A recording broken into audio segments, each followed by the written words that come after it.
Баршаңызға қайырлы күн. Сіздермен Ұлжанай. Менің каналыма қош келдіңіз.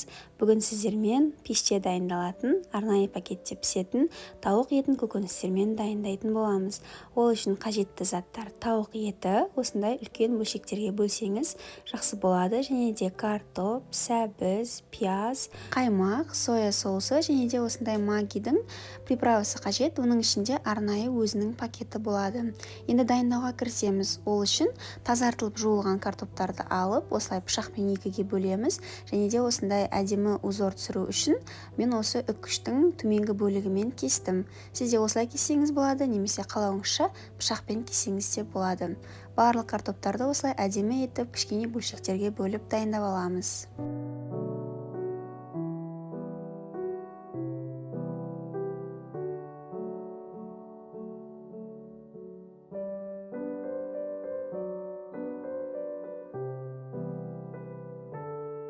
Картоптар дайын. Дәл солай сәбізді де осындай әдемі бөлшектерге бөлеміз. Ол үшін оны жұқартып алдымен ортасынан кесеміз, және содан кейін жаңағы үккіштің төменгі бөлігімен барлық жерін кесіп аламыз. Оны да осындай кішкентай жіңішкелеу бөлшектерге бөлген маңызды. Сол кезде сәбізіңіз толық пісетін болады.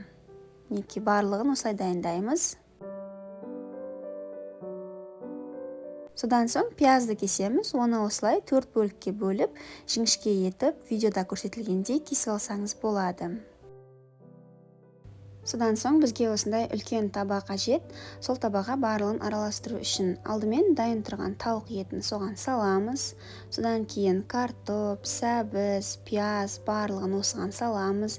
Және де қаймақты, соя соусын барлығын құямыз. Және де приправаны осылай ашып, пакетін бөлек алып тастаймыз. Өзінің жоғарғы бөлігінде осындай пакеті болады.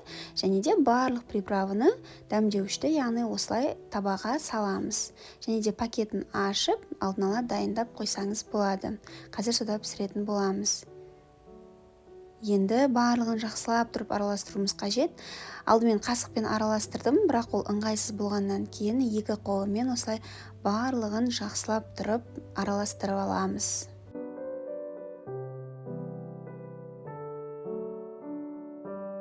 Неке араласып дайын болды. Енді оны пакетке орналастыруымыз қажет.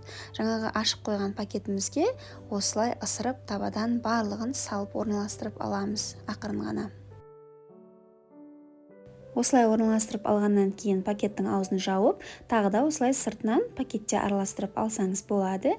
Және де осының өзінің бетін жабатын осындай қызыл видеода көрсетілгендей кішкентай бөлшегі бар. Сонымен бетін аузын яғни жауып бекітіп аламыз. Содан кейін оны газдың противеніне орналастырамыз, және де кішкене ауа шығып тұру үшін осындай 3-4 бөлшек жерінен кішкене тесіктер қалдырамыз.